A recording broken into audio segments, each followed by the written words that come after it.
नमस्कार, सीएनबीसी आवाज पे आपका स्वागत है। मैं हूं मनीषा गुप्ता और आज के शो हम आपको लेकर आ रहे हैं यहां बीकेसी जियो कन्वेंशन सेंटर से, जहां पर सिल्वर शो ऑफ इंडिया जारी है। ये पहला ऐसा सिल्वर शो है जो नेशनल लेवल पे यहां पर किया गया है। हमें बताया जाता है कि यहां पर ऑलमोस्ट 400 स्टॉल्स हैं, 250 लोगों ने इनको लिया हुआ है और 150 टन से ज्यादा चांदी यहां पर एज ऑफ नाउ अवेलेबल है। तो क्लियरली मूड जान लेते हैं कि कैसा है यहां पर, किस तरह की चांदी की बिकवाली की एक्सपेक्टेशन है और चांदी के प्राइसेज अब यहां से कहां जा सकते हैं। मेरे साथ जुड़ रहे हैं मिस्टर सुरेंद्र मेहता इब्जा की तरफ से और महेंद्र शेठ हैं यहां पर ओम ज्वेलर्स की तरफ से। बहुत शुक्रिया साथ जुड़ने के लिए। सुरेंद्र जी, पहले आपसे ही जानना चाहेंगे, क्लियरली बहुत बड़े स्केल पर यहां पर ये काम हुआ है, कैसे देखते हैं आप यहां पर रिस्पॉन्स, नेटवर्किंग और कामकाज होता हुआ? देखिए, बहुत ही एक्सीलेंट रिस्पांस मिला है और ये पहला एक्सक्लूसिव सिल्वर शो है। आज तक जैसे आपने कहा नेशनल लेवल पे कभी भी कोई सिल्वर शो नहीं हुआ है और जब भी सिल्वर के शो होते थे तो वो गोल्ड के साथ हमेशा किए जाते थे या डायमंड के साथ किए जाते थे, तो सिल्वर को हमेशा एक छोटे भाई का दर्जा मिल जाता था। तो हम उस दर्जे को ऊपर लाना चाहते थे और इसीलिए हमने ये इतना बड़ा कदम उठाया। और जिस प्रकार की सिल्वर की ज्वेलरी, सिल्वर के आर्टिफैक्ट, सिल्वर के क्राफ्ट्समैनशिप, सिल्वर के फर्नीचर्स हैं, वो किस तरह से लोगों तक पहुंचाए जाए, किस तरह से उनको B2B के जरिए प्रमोट किया जाए और उसके बाद में अल्टीमेटली कंज्यूमर तक पहुंचे, ये हमारा बेसिक मकसद था। हमें लगभग 27,000 विजिटर्स को आने की उम्मीद है। अब तक करीबन 10 से 11,000 विजिटर्स आ चुके हैं। एग्जीबिशन अभी 2 दिन और चलेगा और इतना अच्छा इसको प्रतिसाद मिला है, वो देखकर हम खुद आश्चर्यचकित हैं। जी हाँ, जितना मैंने भी यहाँ पर देखा है, बहुत सारा सुंदर चांदी का सामान यहाँ पर है और जिस तरह की नेटवर्किंग भी यहाँ पर होती हुई नजर आई है, आई थिंक वो काफी इन द नीड थी। रमेश जी, आपसे भी जानना चाहेंगे, आप यहाँ पर टोटली सिल्वर गिफ्टिंग का काम करते हैं और ये एक बहुत बड़ी इंडस्ट्री है। जब हम सिल्वर के विदिन यहाँ पर देखते हैं, किस तरह का रिस्पॉन्स आपने देखा है आते हुए? अगर आप मुझे एक लाइन में बोलने के कहेंगे तो मैं एक ही बात बोलूंगा कि ये शो ने सिल्वर इंडस्ट्री में पूरा रिवॉल्यूशन लाया है, पूरा बदलाव लाया है। एक अलग स्तर पे सिल्वर को ये शो लेके गया है। तो एक्सीलेंट रिस्पांस है। बायर्स जो खरीदना है वो भी खुश है, हम भी एक्साइटेड हैं। और हम लोग जो सिल्वर आर्टिफैक्ट्स बनाते हैं वो एक मीडियम रेंज में एक्सक्लूसिव प्रोडक्ट हम देते हैं, लोगों को लग्जरी फील कराते हैं और मीडियम रेंज में लग्जरी प्रोडक्ट देते हैं जो हर क्लास के लोग उनको ले सकते हैं, एफोर्ड कर सकते हैं और गिफ्टिंग में एक दूसरे को दे सकते हैं। रमेश जी, एक बात बताइए, जहां तक सिल्वर एक तो इन्वेस्टमेंट है, सिल्वर कई चीजों में यूज भी होती है, अब तो इंडस्ट्रियल भी यहाँ पर काम होने लगा है, लेकिन सबसे पहले यहाँ पर गिफ्टिंग ही एक प्रॉपर इंडस्ट्री थी। किस तरह से आपने लास्ट 2 साल देखे हैं सिल्वर गिफ्टिंग के लिहाज से? पहले ऐसा था कि सिल्वर को गिफ्टिंग में नहीं इतना लोग प्रिफर करते थे, लेकिन अभी आज ऐसा हो गया है कि गोल्ड के प्राइस इतने बढ़ने से, सिल्वर के प्राइस भी ऊपर आने से ये सिल्वर गिफ्टिंग और सिल्वर कोटेड गिफ्टिंग की इंडस्ट्री जो है वो बहुत ही वास्ट हो गई है। लोगों के पास ऑप्शन नहीं था, अभी लोगों के पास काफी ऑप्शन आया। अब जैसे कि आप हमारे स्टॉल पे देख रहे हो तो आपको सिल्वर ही दिखेगा, इसमें कोई फर्क नहीं दिखेगा और वो 10 साल 15 साल तक चलेगा, खराब नहीं होगा। तो एक हर क्लास के लोग उसको एफोर्ड कर सकेंगे और एक दूसरे को गिफ्टिंग दे सकेंगे। एक तो सिल्वर गिफ्टिंग होती है जो आम लोग करते हैं और जो इंडस्ट्रियल गिफ्टिंग होती है, कॉर्पोरेट गिफ्टिंग होती है, वहां पे क्या ट्रेंड्स हैं? वहाँ पे अभी तक इतना ट्रेंड सिल्वर का नहीं था, लेकिन अभी ये शो के बाद काफी हमारे पास कॉर्पोरेट बायर भी आए और उन्होंने काफी पसंद किया। मतलब वहां तक हम लोग पहुंच नहीं पाए थे इंडस्ट्रियल बायर्स के पास, तो ये शो के थ्रू हम उनके पास पहुंच पाए, वो भी हमारे पास पहुंच पाए। तो ऐसे शो मैं चाहता हूँ साल में 2 बार होने चाहिए, 3 बार होने चाहिए, हर एक सिटी में होने चाहिए। जैसे कि इन्होंने काफी एफर्ट्स किया है सर ने, तो इब्जा को भी मैं रिक्वेस्ट करूंगा ऐसे शो बार बार करें ताकि हम लोग हमारे तक पहुंच पाए, हम उनके तक पहुंच पाए। Absolutely. Surendra ji, clearly requirement of the hour थी शायद ये, लेकिन जिस तरह से सिल्वर के प्राइसेस हैं फिलहाल, जो अब इस साल में अब तक करीबन 8 से 10% ऑन द हायर साइड है, सिल्वर के प्राइसेस को लेकर अब क्या व्यू है? क्योंकि जो भी लोग यहाँ पर खरीद रहे हैं, जो भी लोग यहाँ पर आसपास एग्जीबिशन में भी हैं, चांदी के प्राइसेस की कॉन्वर्सेशन काफी सुनने को मिली। जी बिल्कुल, जैसे जैसे चांदी के प्राइसेस बढ़ते जा रहे हैं तो उसकी एक स्टोर वैल्यू बनती जा रही है।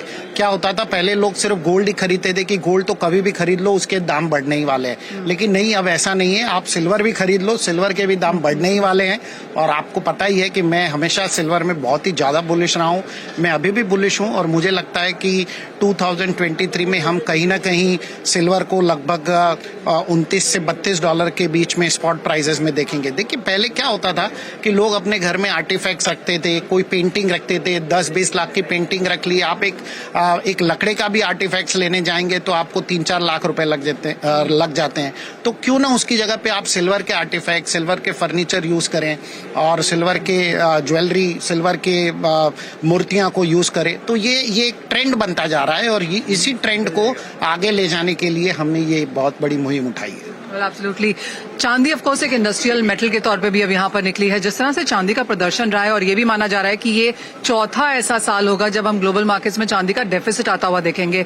एक तो आप उसे कैसे देखते हैं, और दूसरा लास्ट ईयर भारत ने इम्पोर्ट यहाँ पर रिकॉर्ड पे किया था, इस साल हमने इतना इम्पोर्ट होता हुआ नहीं देखा। देखिए चांदी का पिछले साल 9,450 टन इम्पोर्ट हुआ, जो नॉर्मली नंबर 4,000 के आसपास, 4,000 टन के आसपास रहता था। मुझे लगता है कि काफी चांदी इंपोर्ट हुई है, इसीलिए इस साल हम बड़ा नंबर नहीं देख रहे हैं। और एक ये भी रीजन है कि चांदी के प्राइसेस जो हैं एक जगह पे आके स्टेबल हो गए हैं। शायद इंपोर्टर्स को लगता है कि एक बार हम वापस इसमें डिप देखेंगे। यस, डिप तो हमेशा से रहेगा। चांदी बहुत ही वॉलेटाइल प्रोडक्ट है। आप कभी भी 7 to 8% डिप इसमें देख सकते हैं। But over the years I can see the future of chandi, क्योंकि ये green energy, solar energy, industrial use, domestic use, jewellery use, artefacts, furniture, हर चीज में अब धीरे धीरे इस्तेमाल होने लगी है। तो चांदी का भविष्य बहुत ही सुनहरा है। ऑलराइट, फिलहाल तो चांदी यहाँ पर 4 हफ्ते के हाईस पे कारोबार भी कर रही है, लेकिन क्योंकि आप हमारे साथ हैं ही तो एक और चीज पूछ लेते हैं। अगला हफ्ता यहाँ पर काफी इंपॉर्टेंट है। 13 को यूएस फेड का इन्फ्लेशन डेटा है, 14 को यूएस फेड की मॉनेटरी पॉलिसी आएगी, ईसीबी की मॉनेटरी पॉलिसी भी अगले हफ्ते है। आप कैसे ये सारी चीजों का ट्रेंड देखेंगे चांदी के प्राइसेस पे? मुझे लगता है थोड़ा सा डिप चांदी में जरूर आ सकता है। फेड की मीटिंग के बाद में यदि वो इंटरेस्ट रेट बढ़ाने का कोई भी डिसीजन लेते हैं तो थोड़ा डिप जरूर आएगा, मगर वो मुझे नहीं लगता कि 2 या 3 दिन से ज्यादा वो डिप टिकेगा। मुझे लगता है कि वापस हम चांदी को हमने 78,000 भारतीय बाजारों में जाते हुए देखी है। आज भी हम ऑलमोस्ट 74,000 के आसपास ट्रेड देख रहे हैं। मुझे लगता है कि हम 78,000 वापस बहुत ही जल्द देखेंगे, of course after a dip of about से अनदर 2 or 3,000 रुपीज। तो जहां तक इंडिया में चांदी की डिमांड की बात होती है, ऑफ कोर्स यहाँ पे इतनी बड़ी एग्जीबिशन है और जैसे आपने कहा एक इयररिंग से लेकर और एक डाइनिंग टेबल और स्टूल और मिरर और बहुत सारी चीजें यहाँ पर चांदी की हैं, और ऑफ कोर्स ये सारी फिगरिंग्स भी। एज ऑफ नाउ जिस तरह का डिमांड ट्रेंड है, क्या पैटर्न है, लोग ज्यादा चांदी में क्या खरीदते हैं?